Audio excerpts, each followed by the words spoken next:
Hi friends, ஹோட்டலுக்கு போனாலே புசு புசு பூரியும் அந்த உருளைக்கிழங்கும் சாப்பிடும்போது டேஸ்ட்டு சூப்பராக இருக்கும். அதை வீட்டில் எப்படி குயிக்காக செய்கிறதுன்னு பார்க்கலாமா? இதுக்கு 10 நிமிஷம் இருந்தால் போதுங்க, டக்குன்னு செஞ்சிடலாம். எப்படி செய்கிறதுன்னு பார்க்கலாமா? அதுக்கு முன்னாடி சேனலை சப்ஸ்கிரைப் பண்ணாதவங்க சப்ஸ்கிரைப் பண்ணிக்கோங்க. வாங்க வீடியோக்குள்ளே போகலாம். அதுக்கு ஒரு கடாயில் 1 டேபிள் ஸ்பூன் எண்ணெய் விட்டுட்டு எண்ணெய் நல்லா காய்ச்சதும் அது கூட 1 டேபிள் ஸ்பூன் கடுகு சேர்த்துக்கலாம். கடுகு நல்லாவே பொரிஞ்சிடுச்சு. இப்போ இது கூட 3 டேபிள் ஸ்பூன் கடலைப்பருப்பு சேர்த்துக்கலாம். இந்த பூரிக்கிழங்குக்கு இந்த கடலைப்பருப்பு போட்டு செய்யும்போது தாங்க டேஸ்ட்டு.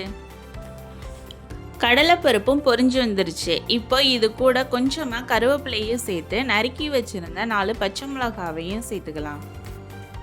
உங்களோட காரத்திற்கு ஏற்ப பச்சை மிளகா சேர்த்துக்கோங்க. நான் இன்றைக்கி 4 பச்சை மிளகா தான் சேர்த்துருக்கேன். இப்போ இது கூட நறுக்கி வச்சுருந்த 4 வெங்காயத்தையும் சேர்த்துக்கலாம். வெங்காயத்தை எவ்வளோக்கு நைஸாக நறுக்க முடியுமோ அந்த அளவுக்கு சோப் பண்ணி எடுத்துக்கோங்க. இப்போ இது கூட தேவையான அளவு உப்பும் சேர்த்து இதை நல்லாவே வதக்கி எடுத்துக்கலாம்.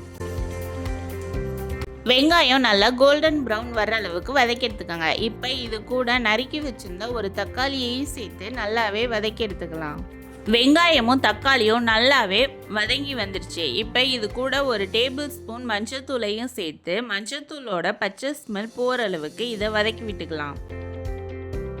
இந்த ஸ்டேஜில் நான் இன்றைக்கி 4 உருளைக்கிழங்க வேக வச்சுட்டு அதோட தோலெல்லாம் உரித்து நல்லாவே மசிச்சு வச்சுருக்கேன்.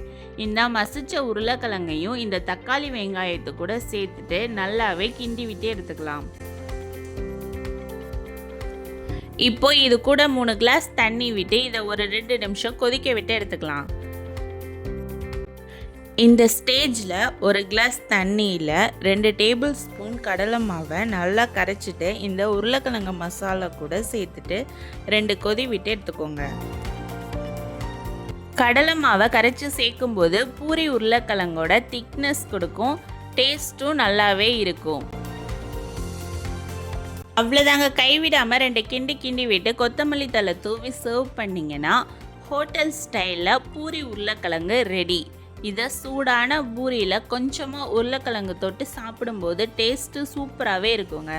இந்த வீடியோ பிடிச்சிருந்தா லைக் பண்ணுங்கள், ஷேர் பண்ணுங்கள், கமெண்ட் பண்ணுங்கள், மறக்காமல் சப்ஸ்கிரைப் பண்ணுங்கள். பக்கத்தில் இருக்க பெல் ஐக்கானை கிளிக் பண்ணுங்கள். அப்போ தான் நான் போட்ட வீடியோ உடனே வரும். தேங்க்யூ.